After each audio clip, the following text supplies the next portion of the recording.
यह कहानी लल्लन की है, जो एक पेशे से किसान है। चलिए उसकी ज़िंदगी पे एक नज़र डालते हैं और इस वीडियो को पूरा देखते हैं।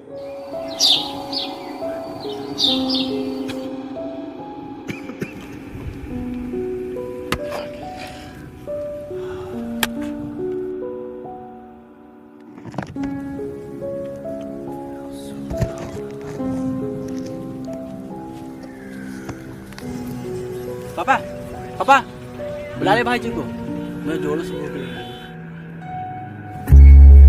हाँ हाँ बुला ला, तेरा ही तो बात सुनेगा वो, तुझसे ही तो सबसे ज्यादा प्यार करता है। मैं तो सिर्फ नाम का बाबू। भाई भी तो मेरा है, जा रहा हूँ बुलाने। जा जा जा ले ले क्या।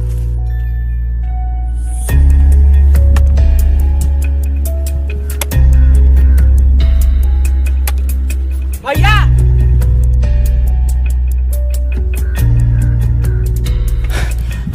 भैया बस भी करो, नहीं तो भूख से मुझे चक्कर आ जाएगा।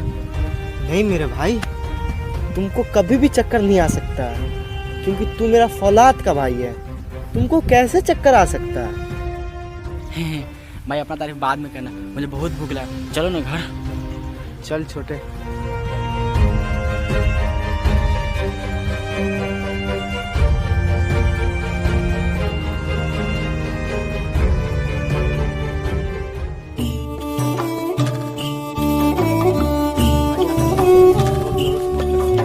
हाँ चल छोटे, अब तो पहुंचने वाले हैं, आजा।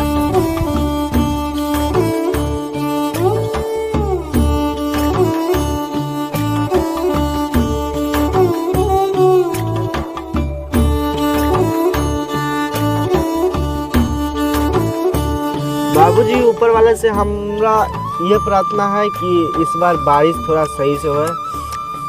हाँ, पिछले बार भी बारिश की वजह से सारा का सारा फसल बर्बाद हो गया। ऊपर वाले से यही प्रार्थना है कि अमकी बार ऐसा ना हो, ताकि तो ऊपर वाला की मर्जी। पापा जी, खेत बीज के लिए ना तैयार हो गया है, लेकिन इस बार हमारे पास बीज खरीदने के लिए ना 1 रुपया तक नहीं है घर में। क्या करें?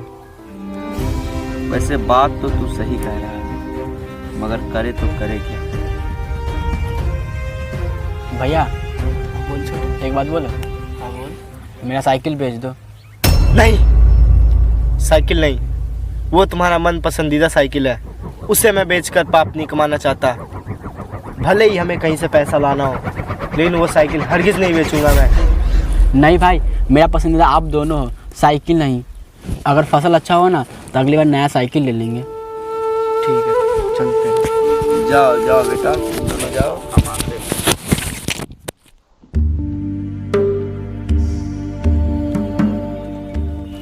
छोटे क्या बताऊं, इस बार बहुत ही उम्मीद के साथ मैं तेरा साइकिल बेच कर ना बीज लाया हूँ। हे ऊपर वाले, कब तक इस किसान की जिंदगी में अंधेरा रहेगा? अब तो बारिश कर दे, कब तक इम्तिहान लेता रहेगा? भैया आप टेंशन मत लो, ऊपर से दुआ कीजिए बारिश हो जाए। हाँ छोटे, मैं भी तो यही चाहता हूँ कि बारिश हो, ताकि फसल अच्छी हो इस बार, ताकि मैं तुझे दोबारा साइकिल खरीद सकूँ। अब देखते हैं, बाकी ऊपर वाला का मर्जी है। चल छोटे, तू साइड में बैठ, मैं थोड़ा बीज छीट देता हूँ। ठीक है? ठीक है। परों को खोल के रख, कसौटी वक्त की है, हौसलों को तोल के रख।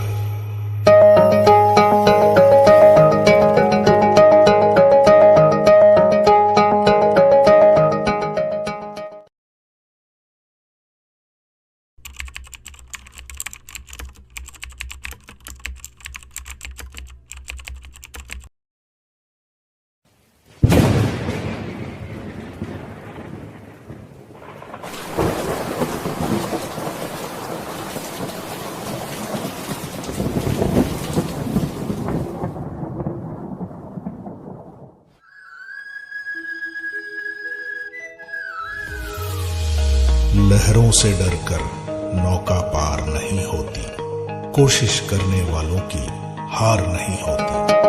अभी आगाज है तेरा, बहुत कुछ सीखना है, कमर कसनी अभी बाकी है, मुट्ठी भींचना है। अभी आगाज है तेरा, बहुत कुछ सीखना है, कमर कसनी अभी बाकी है, मुट्ठी भींचना है। भले हालात हो कैसे भी बस ये सोच ले तू, यही है जिद यही है रार, बस अब जीतना है। लिखूंगा खुद नई तकदीर अपने हाथ से मैं, रगों में खून के संग इस जुनून को घोल के रख। कसौटी वक्त की है हौसलों को तोल के रख, जो उड़ना है तुझे ऊंचा परों को खोल के रख।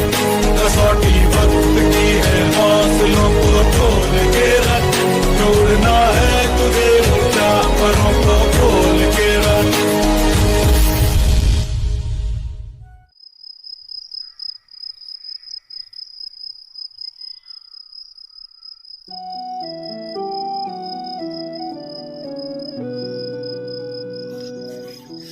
पापा, पिछले बार तो हम साइकिल बेचकर बीज ले आए थे, लेकिन अब की बार क्या करें?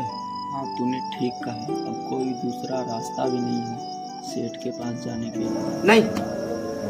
नहीं पापा नहीं, सेठ के पास नहीं।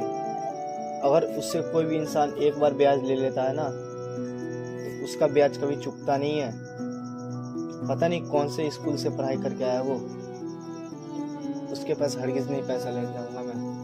चलो ठीक है, कुछ भी करो सोच समझ के करो। वैसे भी अभी ज़्यादा रात हो चुकी है, सो जाओ, कल का कल देखेंगे। ठीक है पापा, आप सो लीजिए।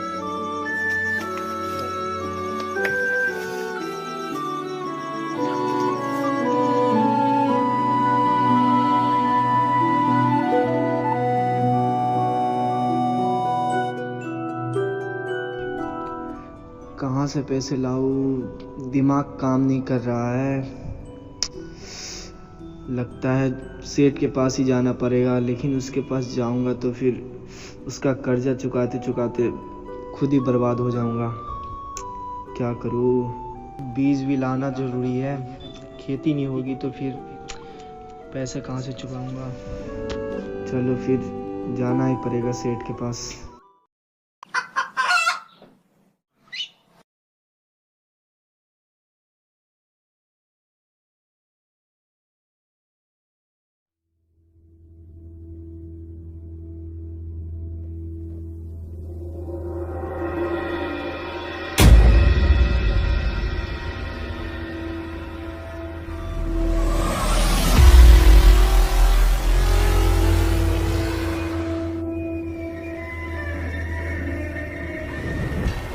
नूनू, ललन तू, मेरे भाई इतने दिन से कहाँ था तू?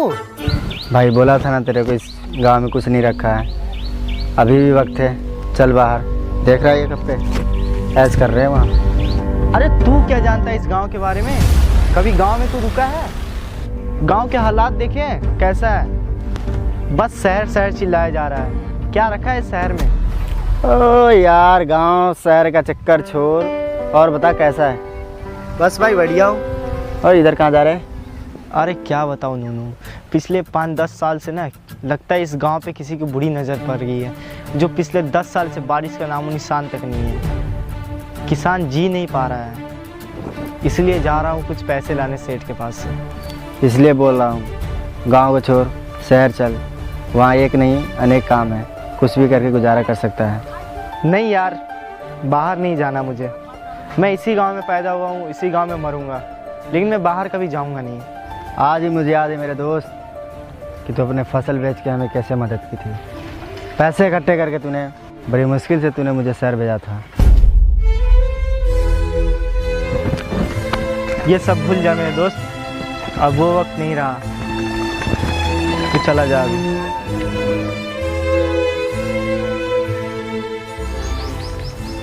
कैसे भूल जाऊँ मेरे दोस्त, जरूरत पड़ने पे तूने मुझे मदद की थी, अब मेरी बारी।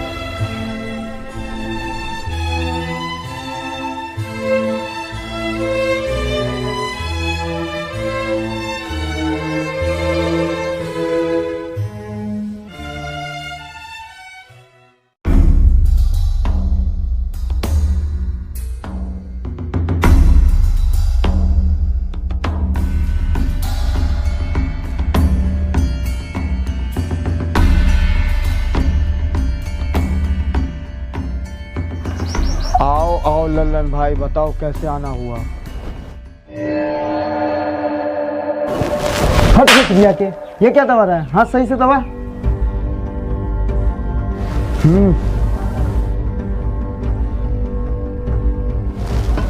का वो लल्लन, बताओ कैसे आना हुआ। सेठ वो थोड़े पैसे की ज़रूरत है बीज और खाद लाने के लिए।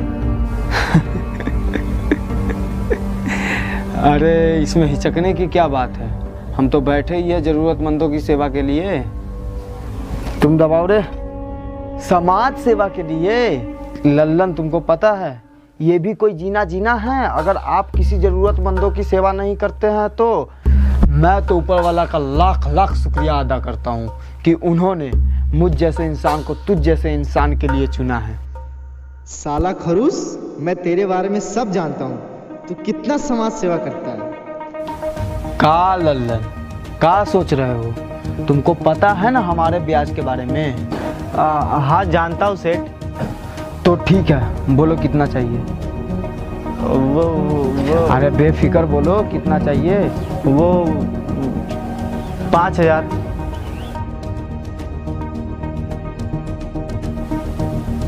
और बताओ लल्लन, खेती बाड़ी कैसी हो रही है?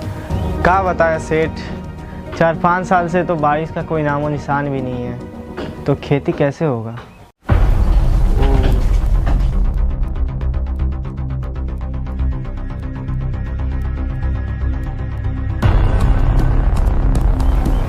याद रखना, ब्याज समय पे आ जाना चाहिए, वो भी 20% के हिसाब से, वरना। जी सेठ, मिल जाएगा, चलता हूँ। अरे कहाँ चले लल्लन, गिरवी में जमीन का कागज तो दे के जा।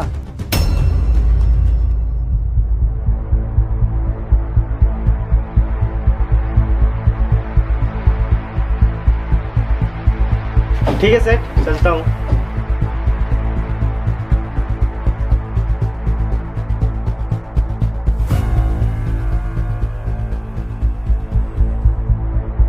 सेठ, आपने उसे 5,000 रुपया दे दिए 2 कौड़ी के जमीन के कागज लेकर। देख, बात पैसे या जमीन की कागज की नहीं, बल्कि बात इस बात का है कि इस गांव के सारा जमीन मेरे नाम पे है। बस ये नहीं था, अब ये भी हो जाएगा।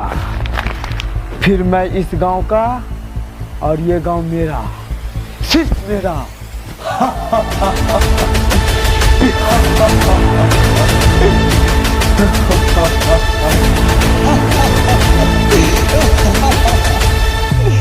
Ha ha ha!